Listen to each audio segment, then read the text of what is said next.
There are some situations you find yourself in sometimes that you can't help but pray this prayer. God, why me? God, why would you allow this happen to me? That was me a few years ago when I decided to obey God's leading and go on a personal retreat to this place you are seeing me, my mom's mission field. So since I have the opportunity to visit this place again, come and spend an unusual day in the life of a missionary child and as the second born in a girl-only family. While I share with you the situation that made me cry, God, why? And how he finally showed up for me as my restorer.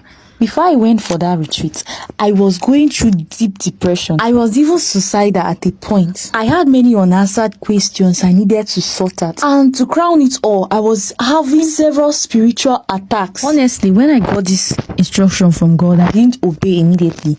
I had a little back and forth movement because of doubts. At first, I was like, is this voice really from God? Why must I leave my work and my life just to go and fast and pray in a village? Why can't I do it in my own house? But the more I doubted and delayed, the worst my situation was even getting. I finally obeyed and went there. The first week I arrived, I started praying seriously. I was focused on God, and God even started revealing some things to me. I also noticed that I became a little bit relieved from that depression until that first week was over and I had to start reporting back to work remotely. So I got distracted. I forgot. I drowned myself with work, abandoning the main purpose which I traveled to the village for. Until one of those days, the power supply of the community got spoiled and I could no longer work from home.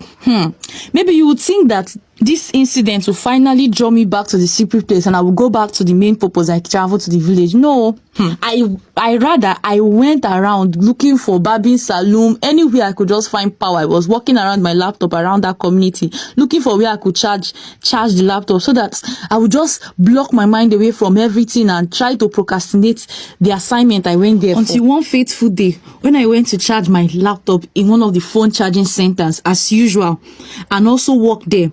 But this day, for some reason, while I was working, everything was not just working out. Everything was just frustrating me. My laptop, my client, like everything was just dragging. And out of frustration, I said, okay, let me pause work for some time and close my laptop and I'll come back to work. I left my laptop in the charging center and went home. And when I got home, it rained heavily all throughout that day. And even my mom even had a minor accident in the rain. So unfortunately, because of all these events, I could not go back to pick up my laptop that day.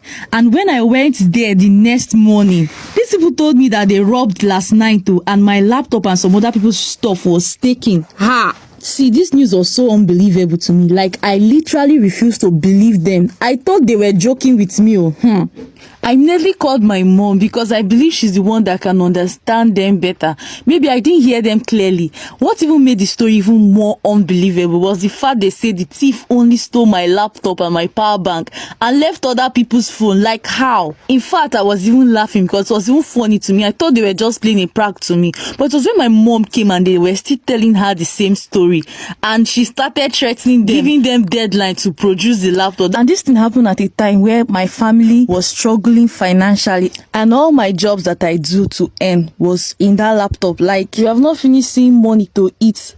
Is it money to provide a new laptop or to buy a new laptop that will start gathering? Like, I refuse to believe what these people were saying. I was still living in that state of disbelief and I didn't want to accept the fact that my laptop has been stolen. I was still in this state of denial until the third day after the loss of my laptop. I and my mom went to the business center to discover that these people are still running business smoothly and they were not even remorseful or empathic about what happened because we had decided that we'll not involve the police. We were trying to take it easy with them because my mom had a spiritual relationship with one of the owners. So we don't want to break that relationship because of this little issue. But these people didn't budge. They saw that we're non-indigens and they tried to take advantage of that. A huge confrontation with them that morning. And after I left there that morning, that was when it clicked in my brain that I just lost my laptop. Like, all these days I've been living in denial. I've not even shed a single tear or even felt sad for even a second.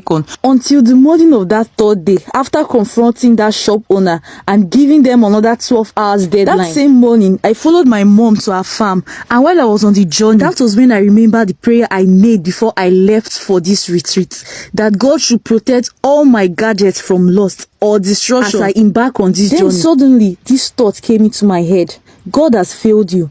God has failed you. You told him to keep your gadgets safe and he couldn't. God has failed you. God has failed you.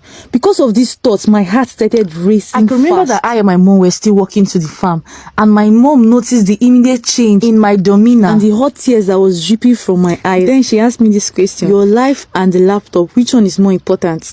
Then she made this side comment: if you lose your life because of ordinary laptop, now you lose. Oh. She said this and walked past me, and when we arrived in the farm, I discovered that there were already people there to help her. So I immediately cleaned my tears and started pretending like I wasn't crying just few minutes ago, before somebody will start calling me cry baby. But I remember that immediately those people finished their work and left.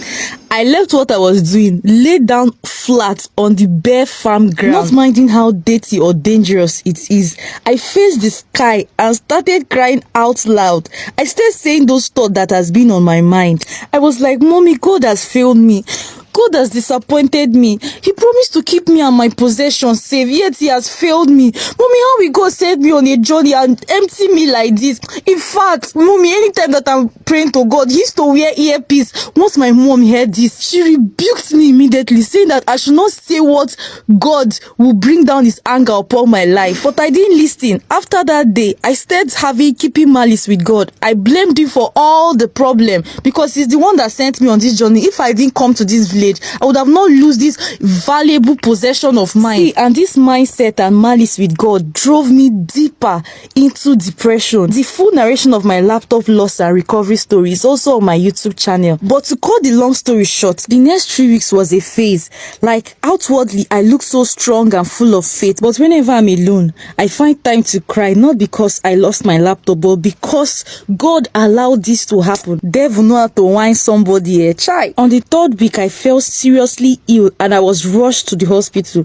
And if not for the mercies of God, I would have not been able to come out of it because it was very bad. And this became the beginning of back-to-back crisis I stayed having that year. But that's a story for another day. When I finally got discharged from the hospital, I came back to my senses. I stayed asking God to have mercy on me, and I also had to let go of the laptop in my heart. But it wasn't easy. And when I came back from that discharge, I went straight to God, first with gratitude for him saving my life, because I knew that if not for God, I would have died on that hospital bed. And secondly, I came to God with a repentant heart. During those days of me coming to God every night, praying those repentant prayers, that was when God spoke. That was when he started working behind the scene. First of all, one of the days of the midnight prayers, when I was pouring my heart to God as usual, telling him I have forgiven those that stole my laptop and was even praying for their repentance, my mom woke up and told me to shut up, speaking expressly from the book of Isaiah, that even if favor is shown to the wicked will not learn to do good in the land of the righteous.